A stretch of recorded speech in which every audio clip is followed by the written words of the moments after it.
Now, the thing about this experience, which is St. John of the Cross called it the dark night of the soul, the thing about this journey that we find ourselves often in, and in unity it's as present as in anywhere,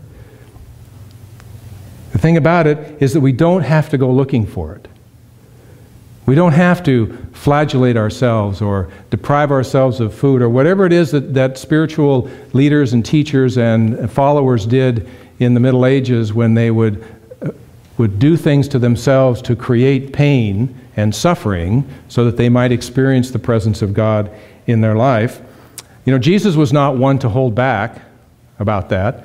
I mean, as much positive things as he did, he was perfectly willing to step into the pain of the experience of living in a human experience. He was perfectly willing to go there. He would go out in the desert and spend 40 days and 40 nights fasting, opening himself up to the presence of God and going through that experience. You know, I remember when I went on a vision quest, and just went 4 days fasting in the wilderness. How painful that was, and how much I could feel myself opening up to Spirit. And so we bring ourselves through those experiences, but we don't necessarily have to do that, because if we are serious about our journey, it will show up at the moment in which we need it. And it may show up in the form of depression or melancholy or a family crisis where we feel powerless, or a positive, affirmative experience stops working, as though it has been used up, as though we were given a quota of positive experiences, and all of a sudden we've used our quota that God said, okay, that's enough, you've had your share, and all of a sudden there we are, wondering what's going on. It comes in a job loss or a health crisis, and it's there to make you miserable. Absolutely. I mean, how miserable can we be when we lose a favored job that supports us, or when we have a family crisis? How miserable do we feel even in the face of our understanding that it's all good? Because we can't help but feel that experience in our being, regardless of how much we want to affirm it away, because it is there and we're human. And so in that context of that experience, we're ready for the next step. You see, that's what it's about. It's that we have come to that point where it's time for us to take the next step in consciousness, to move beyond where we are in that moment, to move past that experience, and we bring it on. For me, it comes oftentimes when I think I know it all. When I hit that point where, oh, well, I know this is, hey, I know it all. Have you ever said that? I know this. Yeah, and all of a sudden, no, you don't. This is what's going on. And so we all find ourselves in those experiences. Michael Beckwith defines it as profound moments in consciousness that unravel the entanglements of ego, experiences that literally or metaphorically bring us to our knees and take us through a seeming disintegration so that we may experience reintegration at a higher level of consciousness.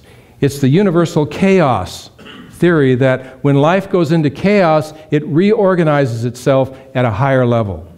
It moves up another step. We think of it in terms of the scientific process that has been proven to happen and it exists in the organizational process of the universe. Why does it not exist within the context of our experience in our life? And can you imagine if you can recognize that in the moment that you enter the darkness, that dark night of the soul, and you understand and you say, oh, here it is. Often we don't feel us entering that dark tunnel, but when we're in it, we know we're there. And in that moment that we enter it, we can't come back out of it. The only way to experience it is to move through it to the other side, is to walk through it so that we might experience what it is that we have come to know. There's an interesting story that Thomas More in the book Care of the Soul tells. It's a Greek tale about Demeter and Persephone. And Demeter is a goddess. She's married to Zeus, and Persephone is their offspring.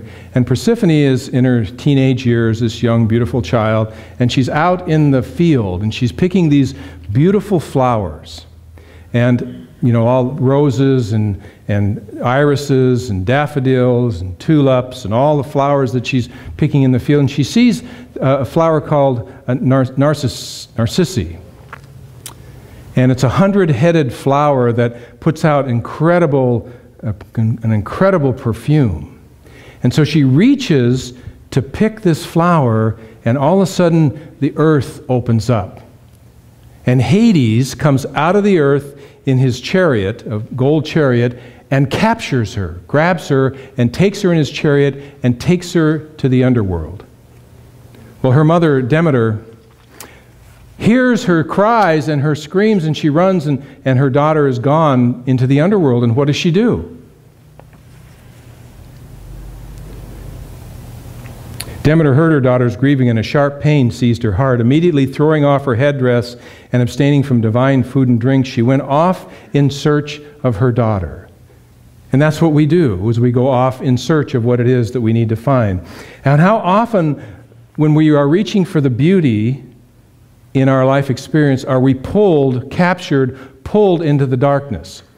Thomas More tells a story. This is a true story about a man who he was working with. He's a counselor. And he said this man had a wonderful business that he had started. It supported his family well. And his wife was used to a certain lifestyle, and his children were used to a certain lifestyle. And one day he walked into an art gallery. He didn't know why, but he just walked into this art gallery, and he was walking around, and all of a sudden he saw these photographs. And he was so captured by these photographs that right then and there he decided to become a photographer. And he went and he sold his business and gave up his income. And he was captured by Hades, by the imagination, by his own imagination, which comes from deep within the soul, because the underworld, the Greeks believe the underworld is really our soul. It's that darkness within us out of which our creativity comes. And so he was captured in that moment by the underworld. And so his wife did not understand it. I mean, what's going on? He's totally changed. He cannot not follow his imagination. He cannot step away from that because he's become captured by it in that experience. I relate to that greatly because my early experience in Unity, and I was captured by the reality of this movement. And it wasn't Unity, it was by the idea, the divine idea of who I was and the whole experience and the idea of being able to teach this and to help, the whole thing, and I entered the ministry. And I had a great business, 12 years in an insurance practice that I gave up and sold.